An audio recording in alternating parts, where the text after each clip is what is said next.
Of sharing for caring of every one.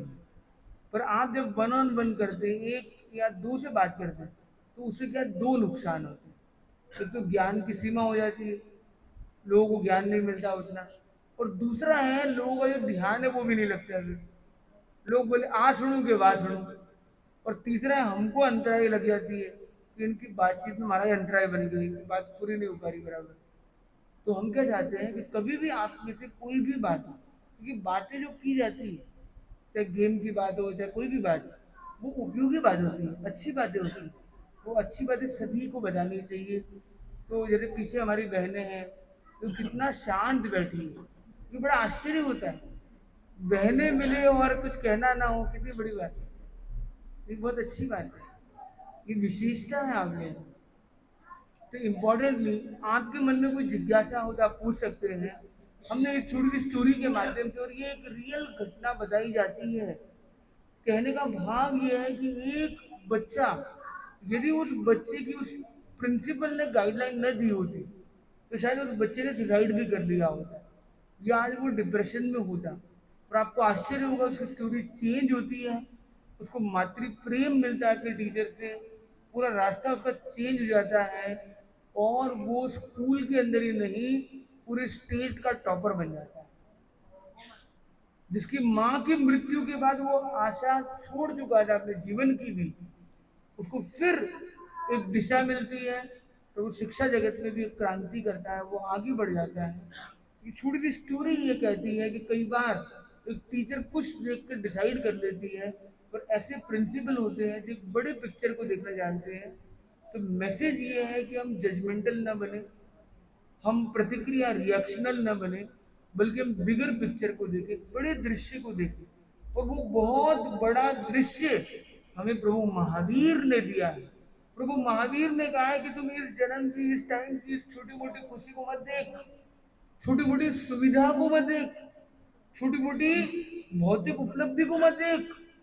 तुम देखो अपनी बड़ी पिक्चर को। इस अनंत जन्मों की यात्रा में ये जो मानव जन्म तुम्हें मिला है, इसमें ऐसा कुछ कर गुजरो, ऐसा कुछ कुछ कुछ कर जाओ कि उस लाखों करोड़ों भवों की यात्रा में एकदम टिपिंग पॉइंट बन जाए, कि लाइफ के लिए टर्निंग पॉइंट बन जाए। हमें प्रयास करना है कि अपनी लाइफ का टर्निंग पॉइंट लाना है। तो आप में से कौन कौन है जो ये चाहते हैं कि हम इसी जन्म में ऐसा कुछ कर जाए कि हमारा कम से कम मोक्ष का रिजर्वेशन हो जाए? कितने लोग चाहते हैं? और मोक्ष का रिजर्वेशन इजी है कि डिफिकल्ट है भाइयों बहनों? कितने लोगों को लगता है कि ये भाई महाराज आपने कह दिया इजी रोटी काम है? कितने लोगों को लगता है कि ये इजी है? कितने लोगों को लगता है ये तो डिफिकल्ट भाई, रिजर्वेशन करना बड़ा डिफिकल्ट है, बड़ी लाइन लगी है? पर आपको आश्चर्य होगा कि देखो, जो आप प्लेटफॉर्म पर कहीं पे भी टिकट की लाइन में जाते हैं ना, तो होता है कि एक 500 टिकट हुई, काउंटर बंद। 1000 टिकट हुई, काउंटर बंद। या कई जगह 100 200 पर यहाँ पे क्या है, टिकट काउंटर खुला है। 1000 लाख करोड़ टिकट आप ले सकते हो। तो आपको बस लाइन में जाने की जरूरत है। मतलब आपको अपने आप अपनी स्पिरिचुअलिटी के साथ अलाइन होने की जरूरत है। वो क्यों में खड़े होने की जरूरत नहीं है, पर अपने आप से क्यों पूछने की जरूरत है कि मैं क्यों यहाँ आया हूँ, मेरे जीवन का उद्देश्य क्या है, मैं कहाँ बढ़ रहा हूँ आगे, क्या मैं ये सही कर रहा हूँ। ये जो क्यों है ना, खड़े होने वाली क्यों नहीं है, क्वेश्चन वाली क्यों, कि यहाँ पे जरूरत है। यहाँ पे लाइन में खड़े होने की जरूरत नहीं है, पर अपनी आत्मा के साथ अलाइन होने की जरूरत है। और इतना सा अगर हमने एक मिनट नहीं, एक पल भी ऐसा आ गया कि आपका अपनी आत्मा के साथ कनेक्ट हो गया है, आपको एक क्षण के लिए भी सम्यक्त्व यानी देव गुरु धर्म पर सच्ची श्रद्धा, तत्व की सच्ची सही समझ, एक क्षण के लिए भी वो प्रकाश हो गया, मतलब आपका मोक्ष का रिजर्वेशन हो गया। और जिसने सम्यक्त्व की प्राप्ति नहीं की है, वो सामायिक एक पट्टी बांधता है, पर उसको सामायिक का व्रत का लाभ नहीं मिलता है। वो गोचरी का दान करता है, पर गोचरी रूपी 12वें व्रत का लाभ उसे नहीं मिलता, चाहे वो कितने ही उपवास और पोषण करता हो, कितने ही व्रतों को स्वीकरण करता हो, और यदि समकित नहीं है, उसकी आत्मा पुलकित नहीं बनेगी, न मोक्ष का रिजर्वेशन होगा, न अध्यात्म का वैसा लाभ मिलेगा। यानी वो पहाड़ जितनी मेहनत करेगा और राई जितना बेनिफिट मिलेगा। और यदि सम्यक्त्व है, समझ सही है, तो राई जितनी मेहनत करता है, पहाड़ जितना बेनिफिट मिलता है। तो आप में से कौन कौन बनिया है? बनिया कुंभ से कौन कौन है? सारे? सबने हाथ तो ऊपर नहीं की। बनिया होता है मतलब फायदे का सौदा देखता है।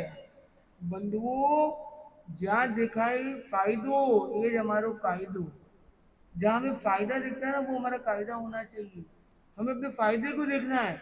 पर एक शॉर्ट टर्म फायदे को बोलते सेल्फिश व्यक्ति, वो जो लॉन्ग टर्म फायदा देखता है उसको बोलते आत्मिक व्यक्ति, आध्यात्मिक व्यक्ति, दूरदर्शी।